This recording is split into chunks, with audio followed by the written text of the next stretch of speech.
Nous repartons à la découverte de l'armée cambodgienne avec Sébastien Kyle, le chef de la mission militaire de l'ambassade de France. Une armée très francophone grâce à une coopération historique entre ces deux pays.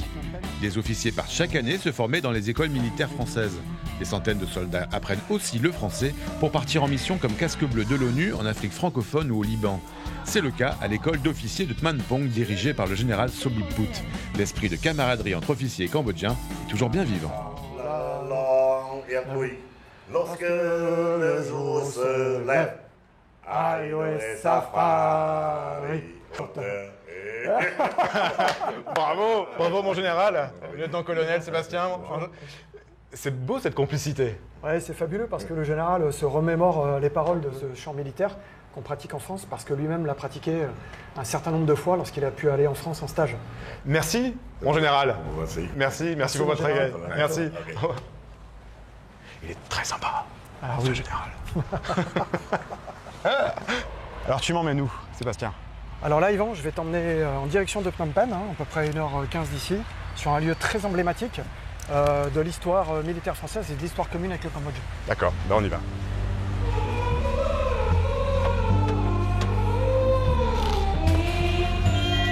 Parti pour Phnom Penh. En avant. En avant, en avant.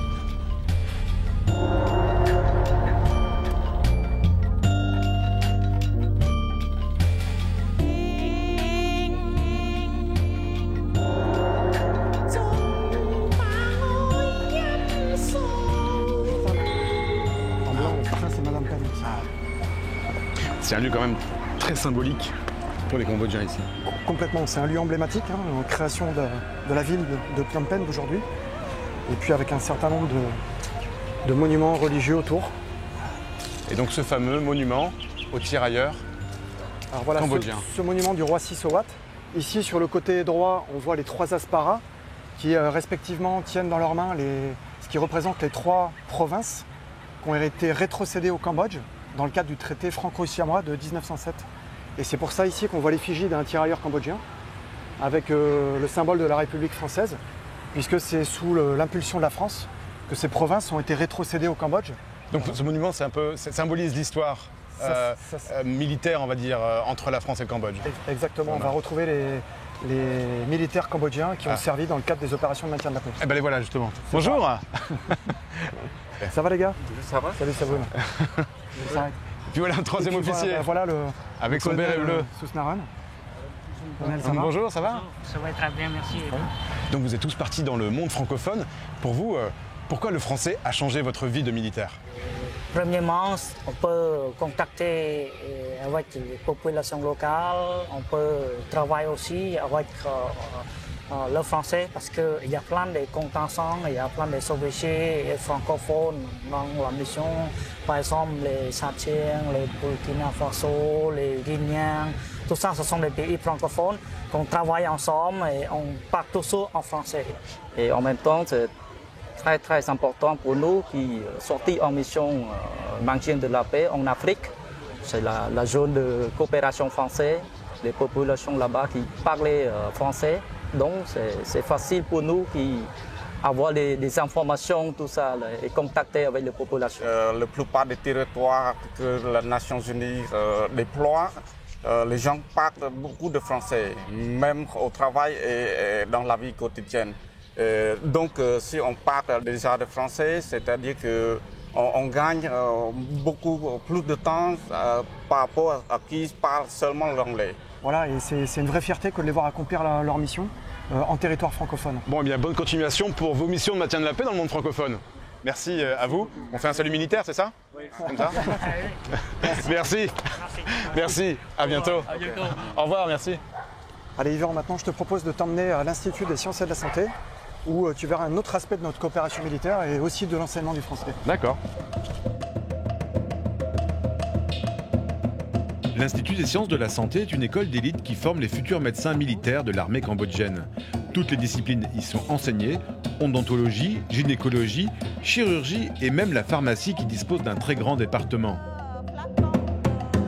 Au Cambodge, la médecine se pratique en français, une tradition en milieu civil et militaire. On est un peu en dehors de Phnom Penh là. Un petit peu à l'extérieur de Phnom Penh, juste après l'aéroport. Et donc le général Svekamol, qu'on va rencontrer là, est directeur des cours de français. Ils sont vraiment au grand complet. Oui, bonjour. Bonjour, général. Bienvenue à l'Institut des sciences de la santé. Merci. Je vous emmène au cours de français. Vous m'emmenez déjà au cours de français. Et c'est vous qui faites le cours? Oui, bien sûr. Bah on vous suit, avec plaisir. Saisir veut dire quoi? Saisir veut dire insensibilité. Excusez-moi. Général, pourquoi c'est important pour vos élèves qu'ils apprennent le français? Dans les hôpitaux, tous les documents, le médecin écrit par la langue française. Nous devons apprendre la langue française. Mais il y a beaucoup d'étudiants qui sont là. Ah oui, bien sûr. Nous avons recruté médecine à peu près 100 étudiants. Chaque année, la compétition militaire française envoie les professeurs français ici toutes les années. D'accord. Bah écoutez, je vais aller voir le professeur français. Oui. D'accord? Oui, d'accord. Merci. Et puis bonne continuation dans vos études. Au revoir. Au revoir. Dis donc, ils sont nombreux les étudiants de français. Ils sont très nombreux et ils ont un vrai intérêt, comme tu l'auras compris, à apprendre le français dans le cadre de la terminologie, donc tous les livres qui peuvent être écrits en français, et également pour participer aux opérations de maintien de la paix. Je te propose qu'on aille rejoindre Alexandra, une de nos professeurs de FLE, qui est en train de donner son cours de français ici même. Juste ici. Juste ici. Bonjour. Bonjour. Alors c'est parti, action. Est-ce que ça peut aider pour vous? Ce sont donc des militaires et futurs médecins. Donc ils peuvent avoir la chance de partir en mission internationale des Nations Unies pour devenir médecin dans un cadre militaire en territoire francophone. Nous travaillons sur beaucoup de domaines différents, dont la médecine évidemment, et nous essayons toujours de créer des interactions authentiques pour que ces jeunes puissent ensuite se débrouiller en français à l'extérieur. Et j'apprécie énormément cette mission Ici à Phnom Penh. ici à Phnom Penh. Merci mon général. Merci Sébastien. Alors si vous souhaitez en savoir plus sur la coopération militaire française ici au Cambodge, rendez-vous sur notre site internet. Nous on se retrouve bien sûr la semaine prochaine pour une nouvelle destination et d'ici là, bonne semaine à tous sur la planète francophone. Yeah.